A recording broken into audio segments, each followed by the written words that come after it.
Saúdo os irmãos com a paz do Senhor e nessa tarde eu quero deixar uma palavra de Deus para a sua meditação, que se encontra no livro de 1 Pedro, capítulo 2 até o versículo 3, que tem como título o sacerdócio espiritual.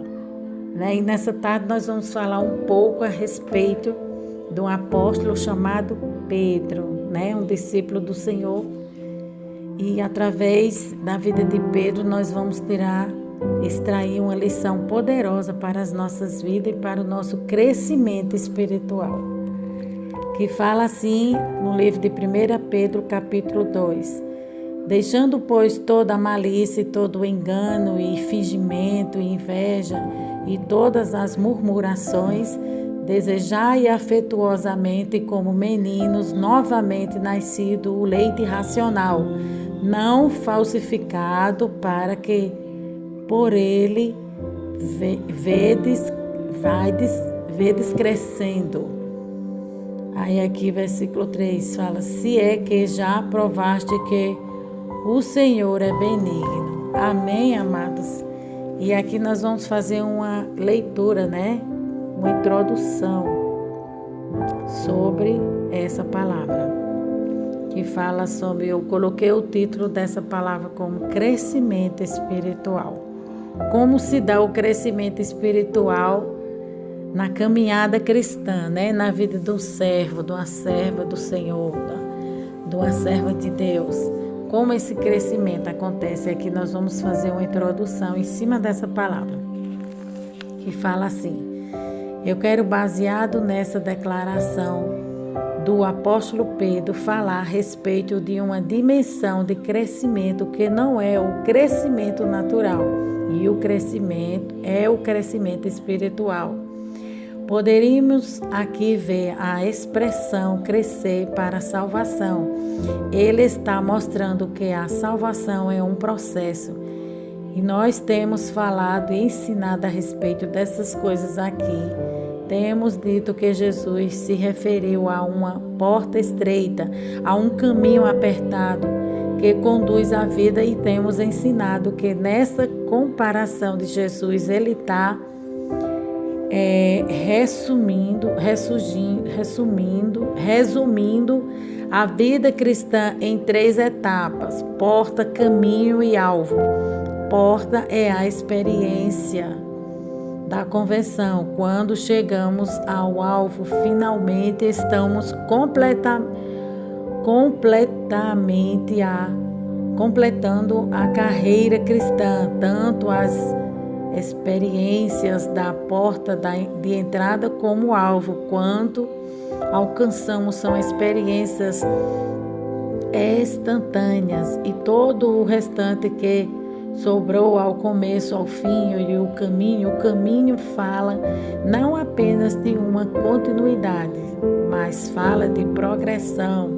Em outro momento, ensinamos-nos aqui o terceiro aspecto, ou o terceiro nível de satisfação. Há uma satisfação inicial na conversão, há uma satisfação final no que nós, aleluia, Jesus, na teologia chamamos de glorificação, mas há também uma santificação progressiva ao longo do caminho.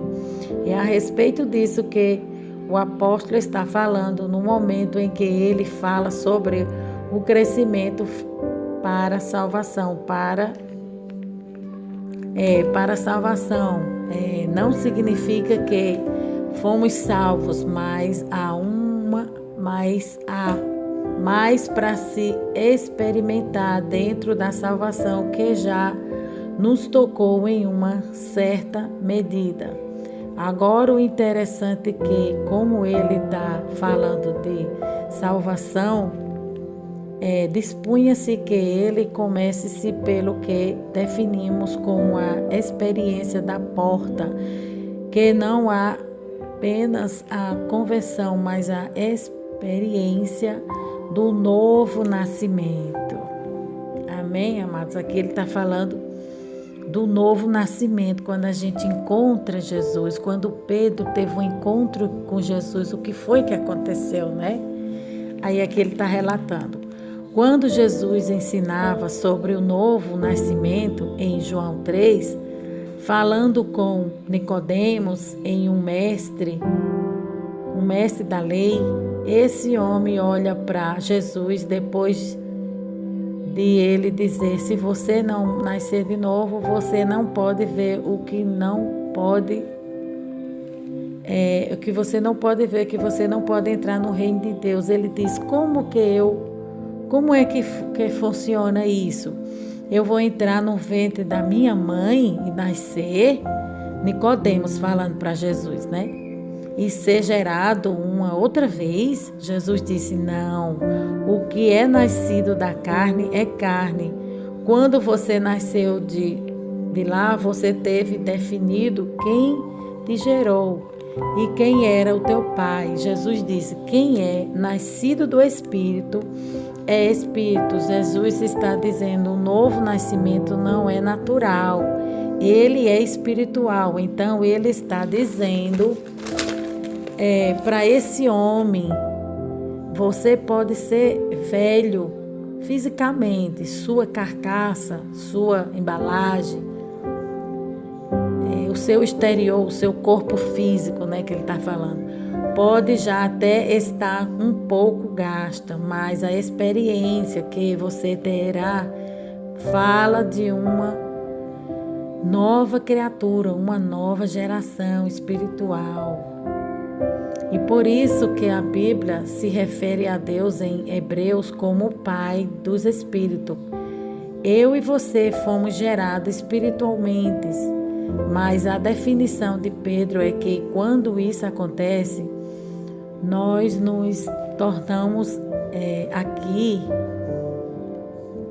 que ele estabelece um paralelo, o reino natural com o reino espiritual. Nós nos tornamos como criança recém-nascida. Às vezes temos a dificuldade de olhar para o novo convertido dessa forma, até porque, como eu disse antes da conversa de Jesus com Nicodemos, a sensação que nós temos é que a pessoa está vindo numa embalagem, numa carcaça velha, num corpo antigo. Alguém já com a idade, mas o novo nascimento é um recomeço de Deus no nível do Espírito. E assim como no natural, alguém só vem ao mundo e é dado à luz. Ele está falando aqui que embora a pessoa aceite Jesus com 100 anos, com 200 anos, com 30, 40, 50 anos, ele é velho, ele está velho na aparência física, do lado humano, na ótica humana, mas no mundo espiritual, para Deus, ele é como uma criança, ele nasceu naquele momento. A partir do momento que ele aceitou Jesus, que o homem aceita Jesus, ele nasceu ali, ele é como um bebê. Ele nasceu naquele momento e ele vai ser cuidado para que haja um crescimento, né? Porque Deus não olha o exterior, Deus não olha o exterior, Deus olha o interior do homem, o espírito, a alma, né? O conteúdo maior que tem dentro dele, que é o espírito, a alma dele. Aí aqui ele fala: no natural, alguém só vem ao mundo e é dada à luz. Nessa condição de um recém-nascido, num plano espiritual, não é diferente, é impactante, é importante que a gente entenda não só de um processo de crescimento, mas ele mostra que há etapas de crescimento. Alguém chega espiritualmente à existência como um recém-nascido, né? Quando a gente aceita Jesus, a gente chega na presença de Deus como um recém-nascido. Vai começar a tomar leite, a se alimentar para poder ter o crescimento, né? Mas precisa do crescimento, né? Para o crescimento há uma necessidade de alimento, e por isso que a gente fala de desejar ardentemente e genuíno leite espiritual, E é Ele também que nos informa, não só que existe crescimento, mas que existe estágio do crescimento, não só que existe alimento, porque o crescimento seja experimentado, mas ele também de uma maneira muito clara nos aponta em cada etapa a uma dieta distinta e que ela está falando para a criança desejar o leite, porque o recém-nascido vai ter acesso a esse tipo de alimentação. Não dá para pensar em algo diferente sendo administrado para que atente ao seu crescimento, a não ser o leite, né? Ele está falando que se você for dar outro alimento a um recém-nascido, ele vai passar mal, né? Não vai ser bom para ele, porque o organismo dele ainda é fraco, a estrutura desse recém-nascido, dessa pessoa é fraco.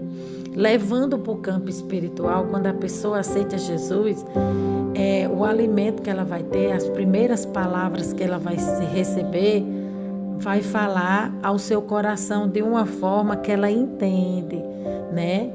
No começo, quando a gente aceita Jesus, as pessoas só falam de amor, que Deus é bom, que Deus leva a gente para o céu, né? A gente vai recebendo esse alimento. Com o passar do tempo, a gente vai recebendo um alimento mais forte, que a gente vai crescendo.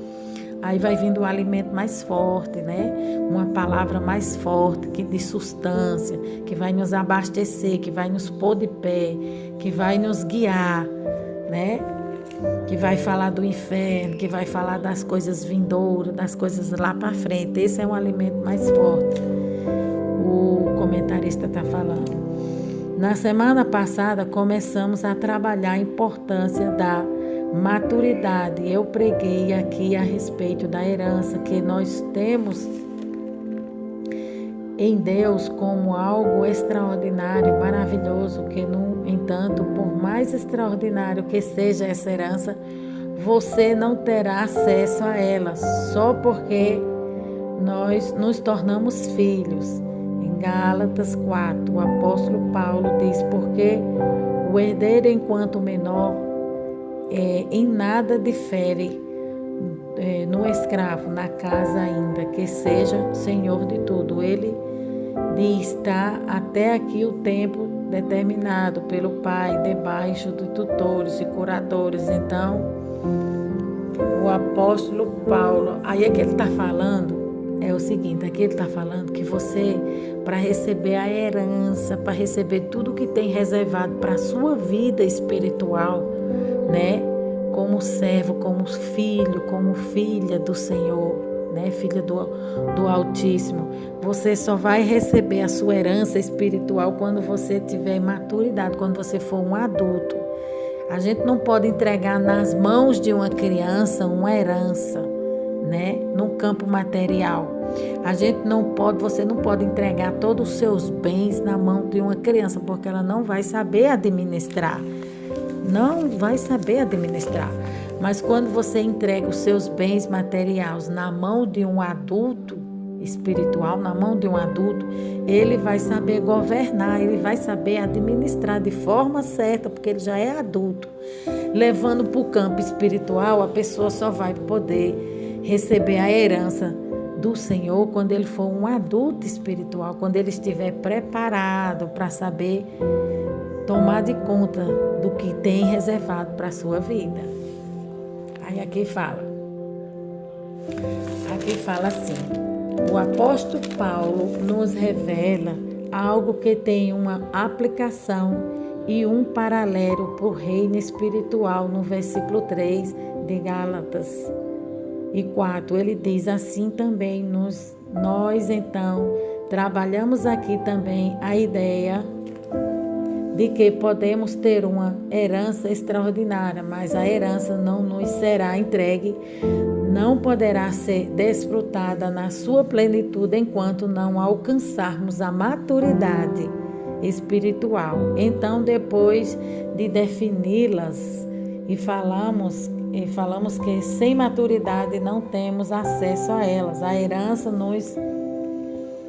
nós demonstramos que só o tempo não garante que a maturidade aconteça. Ele está falando que você pode ter 80 anos de crente, se você não tiver maturidade, uma maturidade espiritual, você não está preparado para receber o que Deus tem reservado para a tua vida no céu. Só cresce, né, quem dá lugar ao Senhor, só avança quem deixa o Senhor ser Senhor da sua vida, né? A gente, para alcançar uma maturidade espiritual, é necessário que a gente dê lugar ao Senhor, que a gente deixe Deus trabalhar na nossa vida, deixe Deus encontrar espaço, né? As áreas da nossa vida, elas só poderão avançar, crescer se a gente der lugar ao Senhor, se a gente deixar o Senhor ser Senhor da nossa vida, né? Administrar a nossa vida melhor. Quem cuida bem da nossa vida não é nós mesmos, mas é o Senhor em nós, que Ele cuida bem de nós. A gente explorou a ideia que só o tempo é necessário para chegar à maturidade, mas não é a garantia que precisamos que vamos alcançar a maturidade. O reino de Deus existe processo espiritualmente. Alguém entra nesse mundo como um bebê recém-nascido e nós vamos mostrar que a ideia é alcançar a fase adulta, que esse crescimento vá nos conduzindo de estágio em estágio até que alcancemos finalmente a maturidade espiritual. Ele está falando que é um processo, né? Para a gente chegar no varão, na estatura de varão perfeito diante do Senhor, é um processo, é de glória em glória que a gente vai rompendo, se chegando ao Senhor. Mas nós podemos perceber os processos do reino de Deus em várias declarações da Bíblia, em especial em Marcos 4, 26 a 29, que fala, Jesus disse, o reino de Deus é semelhante ao homem que plantou uma semente na terra. Então, ele diz que a semente germina, né? Germinar quer dizer começar a desenvolver. Depois de germinar, ela produz a erva, depois ela produz a espiga, depois vem o grão cheio na espiga, mas o grão não pode ser colhido enquanto não estiver maduro. Ele está falando que é um processo, né? É devagarzinho que você vai rompendo, que você vai crescendo. Não adianta querer acelerar, pular etapas, né? Você vai crescer como cristão na presença do Senhor pouco a pouco, né? Um passo de cada vez. Nós temos processos, estágios de crescimento espiritual, assim como em relação à semente que é plantada na terra, na vida espiritual, não é diferente. Nós também vamos percorrer várias etapas de crescimento e amadurecimento na vida com Cristo. Mas isso não vai acontecer sem um mínimo de tempo. Razão pela qual nós vemos Paulo dizer a Timóteo, não estabeleça um bispo, não estabeleça alguém numa função de liderança se for neófito. Neófito significa recém-convertido ao cristianismo. Ele está falando aqui que a gente não pode, as lideranças não podem colocar alguém na liderança de uma igreja, sendo uma pessoa despreparada, sendo uma pessoa nova convertida, que não tem conhecimento nem maturidade na palavra de Deus. Então tem que estar preparado para assumir um cargo de liderança. Neófito, novo na fé, porque por mais impactante que tenha sido a sua experiência, ele precisa de tempo para crescer. Em Hebreus 5,12, quando você já deveria ser mestre, atendendo aos tempos decorridos, vocês precisam que de novo alguém vos ensine os princípios, elementos do reino de Deus. Então, o que ele está dizendo aqui nesse versículo, é que os crentes velhos, ele está falando aqui sobre os novos convertidos e sobre os velhos que já deveriam ter avançado na sua vida espiritual e ainda são meninos, se comporta como um menino, pensa como um menino, mas no entanto eles já deveriam ter avançado. Está falando de deficiência na vida espiritual, que a gente tem que crescer, a gente tem que romper, né? Quando a gente aceita Jesus, há um processo de crescimento e de desenvolvimento, só depende de nós, né? Quanto mais lugar a gente dá, né? Quanto mais vazão, quanto mais lugar a gente dá, a gente cresce, a gente rompe. Mas se a gente não der lugar, a gente fica deficiente, a gente não cresce, a gente não rompe. Aí aqui, velho, já deveriam ter crescido e estar cuidando dos novos convertidos e ensinando os demais. Existe a terceira fase para o crescimento, né? Existem 3 fases para o crescimento. A primeira fase é a fase de neném, recém-nascido, são os novos convertidos, eles precisam de cuidado, né? A fase são 3 fases, né? Que se inicia na caminhada cristã. A fase do recém-nascido, que é aquele que aceita Jesus. Foi quando Pedro aceitou Jesus, ele era um recém-nascido, né? Então ele ia tomar só leite. E a fase de menino, o alimento já é mais sólido, já é mais forte um pouco. E a segunda fase é a da dieta espiritual. O crescimento espiritual depende de cada alimento, ou seja, a alimentação certa para cada fase de crescimento. Efésios 4, 5. Aí ele está falando da fase de menino. Quando a pessoa é menino, ele não come, ele não se alimenta mais como um bebê. Ele se alimenta com alimento sólido, com alimento diferente, né? Assim é a caminhada cristã. Nós vamos, pouco a pouco, a gente vai crescendo, vai desenvolvendo, vai rompendo, vai se chegando a Cristo, vai se chegando à estatura de varão perfeito. E a terceira fase é a fase do varão, é a fase adulta, ou a maturidade, que é a medida da estatura de Cristo, ou seja, o adulto espiritual não come qualquer comida que lhe derem, mas tem a perfeita consciência do que é certo ou errado. Esse é o estado pleno de maturidade, ou a fase adulta, né?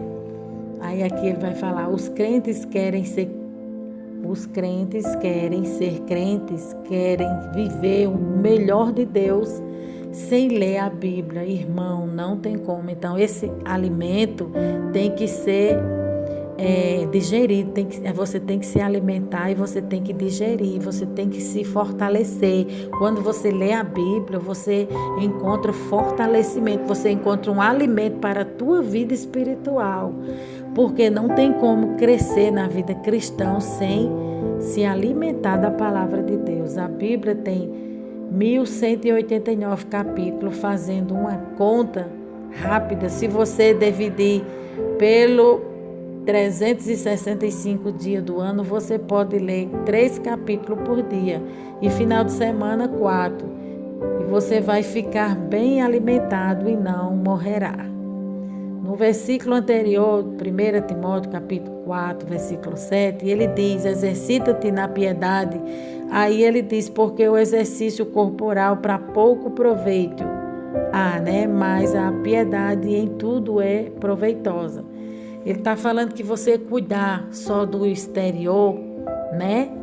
Porque tem pessoas que é cristão, mas ela só cuida da sua vida exterior, ela só cuida da sua matéria, do seu corpo físico, enquanto o seu corpo espiritual está definhando, está doente, entendeu?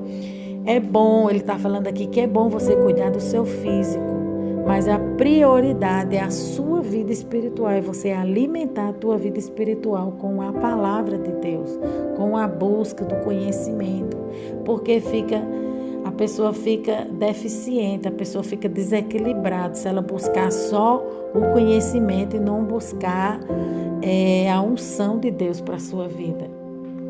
O livro de Hebreu diz que o livro de Hebreu diz, a gente leu esse texto também sobre as faculdades exercitadas Para discernir o bem e o mal, o entendimento também precisa ser, glória a Deus, exercitado. Hoje é quase um consenso aí na comunidade médica e científica. Se a gente parar de usar a mente, com o tempo ela atrofia. Atrofiar significa falta de desenvolvimento, né? Aí ele está falando aqui, se o homem parar de exercitar sua mente, né? Exercitar, ter conhecimento, ele fica deficiente, a mente dele fica fraca. A Bíblia diz que a nossa mente é a mente de Cristo. A nossa mente tem que estar sendo exercitada no conhecimento, na graça, no poder, no que é certo, no que é errado. Senão a gente vai ficar sem força, vai ficar deficiente, né? A igreja fica fraca quando ela não se alimenta da palavra. E mente fraca é algo que o diabo ele pode alcançar, entrar com facilidade e enfraquecer a pessoa, desturpar a pessoa, deixar a pessoa de qualquer maneira. Aí é que ele fala, usar a mente com o tempo, ela atrofia. E na tentativa de evitar muitos estágios de demência na velhice, a pessoa fica demente que não usa a mente, ele fica demente, ele fica lerdo, né? Tem pessoas que tomam vitamina para que a sua mente, ômega 3 e outras vitaminas, são tomadas para que a sua mente ela fique em exercício, né? E com uma mente saudável. Para você ter uma mente saudável com Cristo, você tem que exercitar ela, lendo a palavra de Deus. É isso que ele quer dizer. Então, aconselhando a gente e a mente ativa, ou seja, ler livros evangélicos, ler a Bíblia e exercitar o que Deus lhe deu, a mente de Cristo. Sem exercício, a gente não cria nem sensibilidade no nosso espírito, né? Quando a pessoa apronta uma com você e você perdoa, isso é exercício, né? Ele está falando que você exercita a tua mente quando você começa a usar o fruto do Espírito Santo, quando você começa a perdoar, quando você começa a imitar os passos de Jesus, você começa a exercitar, né?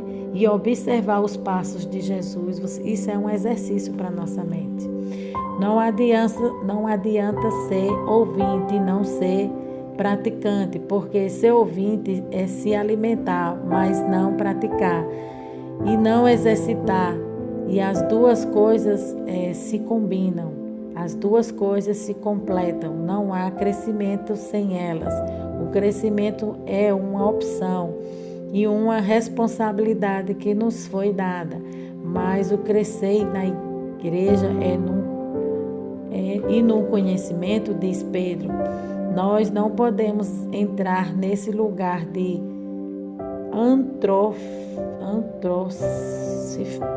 antroficiência, ou eu tenho tudo, antrosuficiência, eu tenho tudo, eu não preciso de nada. Eu e você precisamos depender continuamente do Senhor.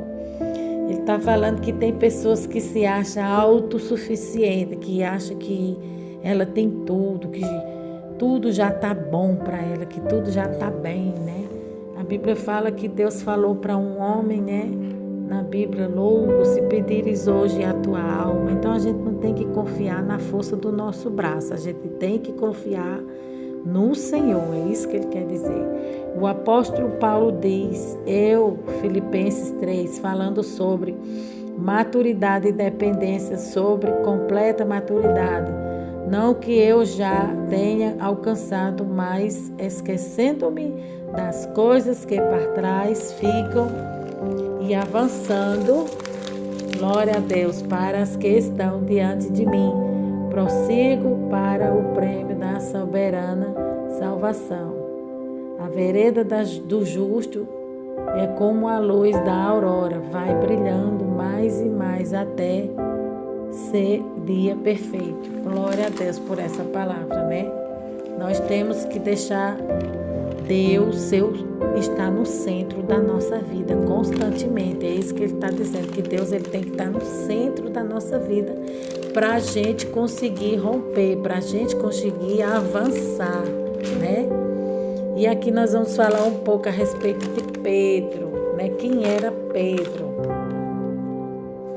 Pedro era um pescador, ele tinha um pequeno negócio com seu irmão André e mais 2 amigos, João e Tiago. Um tempo depois, Jesus chamou Pedro para ser um pescador de homens. Pedro aceitou e deixou tudo de lado para seguir apenas Jesus. Ele era amigo de Jesus. Ele presenciou muitos acontecimentos, por exemplo, a filha de Jairo ressuscitou, né? Então Pedro era um homem extremamente abençoado por Deus, né? E nessa carta aqui de Pedro, a gente pode observar que Pedro ele fala aos judeus, né? Pedro estava escrevendo para os judeus cristãos espalhados na região da Ásia Menor. Pedro foi chamado para pastorear crentes messiânicos judeus. Seu ministério era, portanto, voltado para os judeus. Pedro estava escrevendo de Roma, onde os cristãos estavam sendo perseguidos. A primeira carta de Pedro nos ensina a olhar para cima. A aprovação é um breve, momentâneo momento, né? Para Pedro. Oh, glória a Deus. Pedro era um homem convicto da sua salvação e da sua vida em Deus. Então, aqui nós vamos ler em 1 Pedro 2, que fala: deixando, pois, toda a malícia e todo o engano e fingimento e inveja e todas as murmurações. Então, aqui Pedro ele estava dirigindo essa palavra para os judeus da época, né? Os judeus de Cristo, né? Os crentes judeus. Que eles deixassem toda a malícia, que eles deixassem todo o engano, que eles crescessem, não fosse criança, não ficasse no leite, tomando só leite. Chega uma hora que a gente tem que crescer, a gente tem que avançar, tem que expandir, tem que romper, né? Deus não nos chamou para a gente viver a vida toda sendo crianças espirituais, sendo recém-nascidos espirituais, alabra subierga. Mas Deus chamou o seu povo para que o seu povo cresça, avance, né? Assim como ele, de glória em glória. Versículo 2 fala: Sejai afetuosamente como meninos novamente nascido leite racional, não falsificado, para que por ele vedes crescimento. Se é que já provaste que o Senhor é benigno. Ele está falando aqui que o leite é algo muito bom quando a gente conhece Jesus, né? É algo muito bom. A gente vê a vida de Pedro. Quando Pedro ele conheceu Jesus, ele era uma pessoa, né? Ele era bruto, ignorante, tirou a espada para ferir o guarda, né? Mas com o passar do tempo, Pedro foi crescendo, foi andando com Jesus. Foram 3 anos que Pedro andou com Jesus, foi andando. E durante aquela caminhada, Deus foi trabalhando no caráter de Pedro. Assim é em nós, Deus também vai trabalhando. Pouco a pouco, quando ele foi dando lugar ao Senhor, né? Deus foi trabalhando nele, ele foi crescendo. Foram muitos erros que Pedro cometeu. Mas esses erros, Pedro usou como escada para subir, né? Para a presença de Deus, para ele crescer na presença de Deus.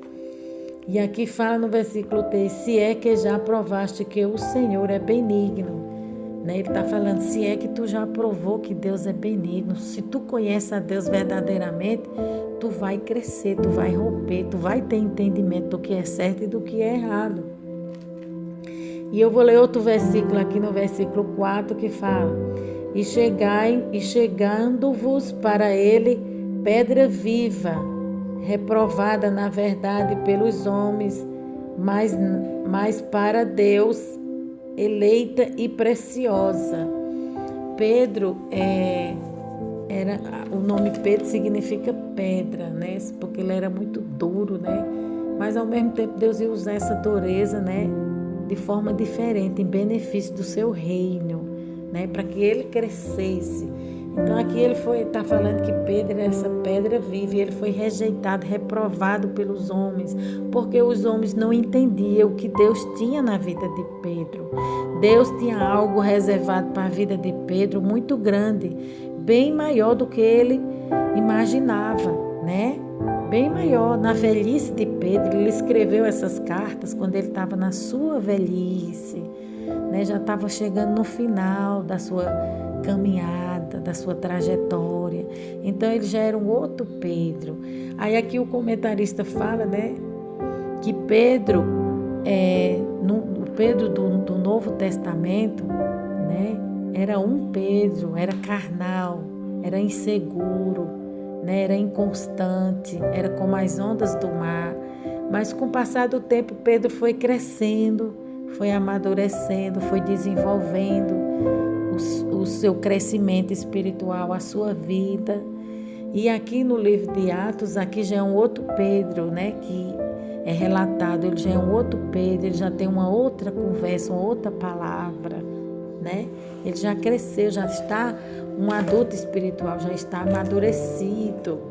A gente pode observar isso claramente, né? Pedro era um homem assim que foi transformado, foi impactado. Quem era Pedro? Ele era filho de Jonas e irmão do apóstolo André. Seu nome de nascimento era Simão ou Simeão. Pedro era pescador e trabalhava com o seu irmão e o pai no seu pequeno negócio. Por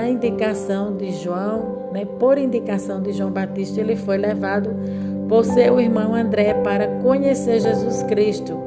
No primeiro encontro, Jesus chama ele de Kepta, que significa pedra em aramaico. Ele era um dos discípulos mais próximos de Jesus e foi um dos grandes líderes da igreja primitiva. Pedro escreveu as 2 cartas que estão na Bíblia, 1 Pedro e 2 Pedro.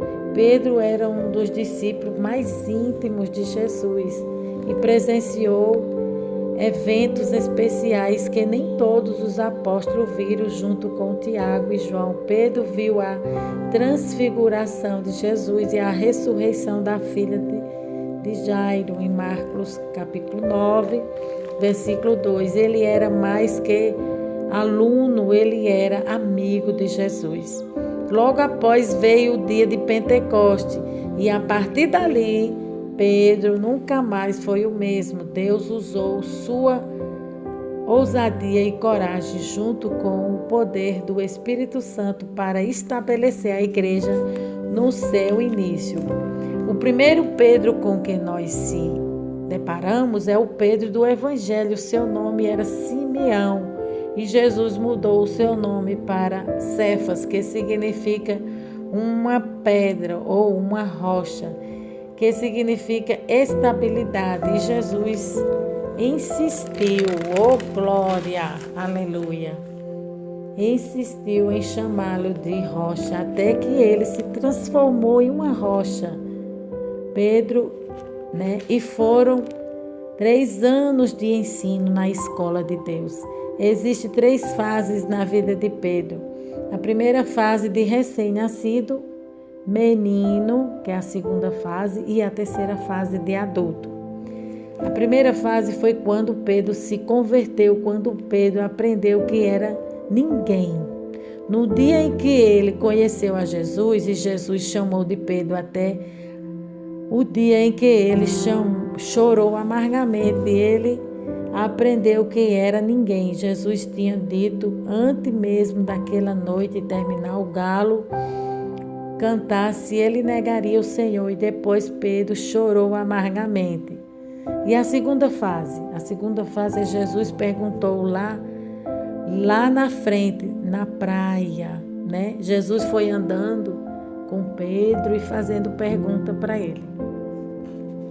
Na praia, Jesus lhe perguntou: Pedro, tu me amas mais do que estes? E Pedro falou, eu te amo, Senhor, né? Segunda vez, tu me amas? E ele falou, eu te amo. E a terceira vez, tu me amas, Pedro? E a terceira vez, Simão, filho de Jonas, tu me amas? E ele falou, tu sabes, né, que eu te amo. A primeira pergunta de Jesus estava na palavra filha, amor de amigo, cuida dos meus cordeiros. Então, quando Jesus perguntou para Pedro, tu me amas a primeira vez, ele estava classificando aquela pergunta e estava dando a resposta. Pedro estava falando que amava Jesus, mas como amigo, e Jesus não queria filha, não só o amor filha, mas Jesus queria de Pedro o amor ágape, que era o amor por completo, era uma entrega por completo, né? A segunda pergunta, ele pergunta, Jesus falou que não como amigo, só mais que ele disse o seu tudo, mais que ele desse o seu tudo. E a terceira pergunta, então todas essas três perguntas que Jesus voltou para Pedro, estava voltada num sentido que Pedro amasse a Jesus como o seu tudo, né? Desse o seu tudo, a sua entrega fosse total, por absoluta, total. A terceira pergunta, Jesus disse, eu quero o amor ágape, ou seja, eu quero o amor maior, eu quero tudo de você, Pedro. É isso que Jesus estava falando para Pedro, né? Quais foram os erros de Pedro nessa caminhada? Autoconfiança, o que confia em sua própria força, ele perece, né? Ou autoconfiança, o que confia em sua própria confiança está um passo à queda, né? Está um passo para cair, né? O homem tem que confiar plenamente no Senhor, né? Nós temos que confiar em Deus, não em nós mesmos. Por isso que Pedro caiu, por isso que Pedro errou, porque Pedro estava confiando na força do seu braço. Ele ainda era menino nessa época, ele ainda era criança. E o segundo erro de Pedro foi a desobediência à palavra de Deus. A falta de vigilância nos leva a tropeçar, que seriam facilmente evitadas se estivéssemos em alertas. Esquecimento da palavra de Deus. A palavra de Deus liberta, cura, limpa, salva, livra, abençoa, transforma, edifica, exorta, consola, traz a esperança da sabedoria e conhecimento. Isso quer dizer que os nossos passos têm que estar firmados nela, na palavra de Deus. Se você esquecer dela, precipita-se ao fracasso. A vida espiritual de Pedro, relatada nos evangelhos, era cheia de altos e baixos. Nós vemos que em Atos ele é uma pessoa diferente. Nessa fase a vida de Pedro não era uma montanha russa com duas lá em cima e outra lá embaixo. O Pedro, no livro de Atos, era um homem estável, seguro, sem tantas intempéries. O Pedro de Pentecoste era diferente, transformado. Ele está falando aqui que o amadurecimento de Pedro, de fato, só chegou num Pentecoste, né? Que ele mudou completamente. A gente vê ali um novo Pedro, um Pedro diferente. Pedro mencionou o sofrimento 14 vezes na primeira carta, né, que ele escreveu. Pedro era analfabeto, não sabia ler nem escrever. Ele tinha a ajuda do irmão Silvano. Dessa forma, nós podemos ver aqui que Pedro teve o maior professor, Jesus, que lhe ensinou muito. O seu ponto forte era o seu relacionamento com Deus e com o seu rebanho. Imagine o Pedro, o velho e fiel pastor Pedro, sentado com seu irmão Silvano, né? Com serenidade no seu coração. né? As verdades profundas contidas nessas cartas, não procure uma argumentação sistemática nas cartas de Pedro, mas procure joias profundas e derivadas para a sua vida, que trata de conhecer Deus e Jesus Cristo. Quem torce a palavra de Deus, esse torce para a sua própria destruição. Fale só a verdade que ela diz. Pedro falava muito de sofrimento na primeira carta, 14 vezes. A palavra graça também é muito usada porque ele é a força que deriva do nosso relacionamento com Deus. Pedro também gostava muito de usar a palavra viver. Ele preocupava-se em viver Deus, viver a palavra de Deus, viver a palavra de Cristo ou a esperança. Paulo foi o apóstolo da fé, João foi o apóstolo do amor, mas Pedro foi o apóstolo da esperança. Pedro estava escrevendo para os judeus, né? Quando ele falou tudo isso. Então aqui a gente pode observar, né, o crescimento que houve foi grandioso, foi alarmante, foi algo muito assim impactante para as nossas vidas atuais, né? O crescimento que houve na vida de Pedro, do velho Pedro para o novo Pedro. A gente vê que há uma diferença muito grande, né? Que o Espírito Santo de Deus venha falar melhor em cada coração, né? Que Deus venha te mostrar a verdade dessa palavra como ela é, através desses ensinamentos, através dessa palavra que está sendo dita. E aqui nós vamos fazer um resumo dessa palavra, um resumo daquilo que tudo aquilo que a gente leu, né? Nós vamos fazer um resumo como de sempre, a gente sempre faz esse resumo, porque Deus é fiel. Deus é maravilhoso, Deus é santo, Deus é perfeito. Deus é quem dá toda a sabedoria, né? Toda a sabedoria vem do Senhor. Louvado seja o nome. Resumo dessa palavra. As 3 fases do crescimento. A primeira fase é neném recém-nascido, que são os novos convertidos. A segunda fase são crianças ainda estão em crescimento espiritual. A terceira fase é o adulto. São maduros e não se deixam levar por qualquer palavra, mas têm formado em si a verdade absoluta da salvação em Cristo Jesus.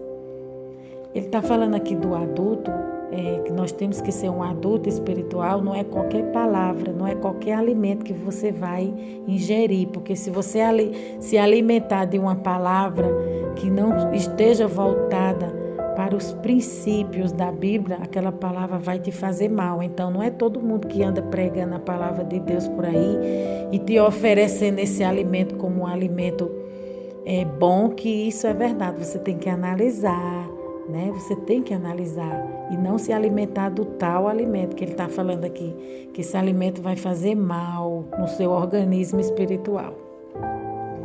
E a palavra inveja significa desejo amargo de ter o que não é seu. Pedro, nome grego, significa rocha, pedra, né?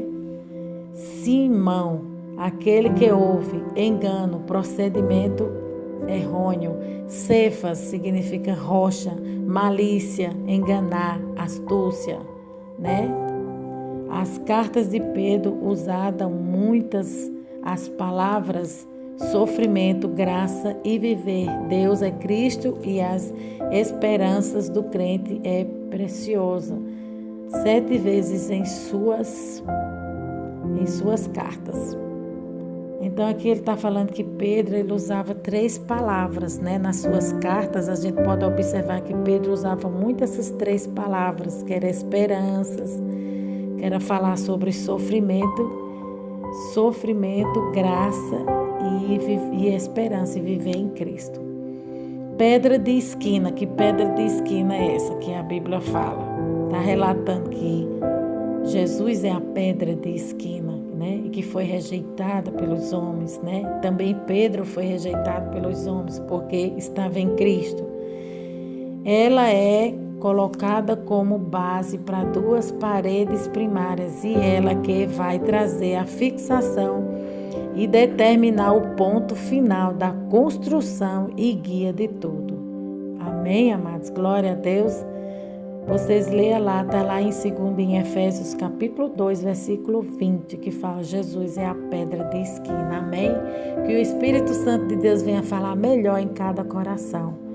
Meu Deus e meu Pai, em nome de Jesus, abençoe esse estudo, abençoe essa palavra, que essa palavra vá e produza o resultado a qual está sendo enviada. Que ela venha produzir vida e abundância na vida do teu povo, que ela venha dar crescimento, Pai. Em nome de Jesus é o que eu te peço e te agradeço. Amém.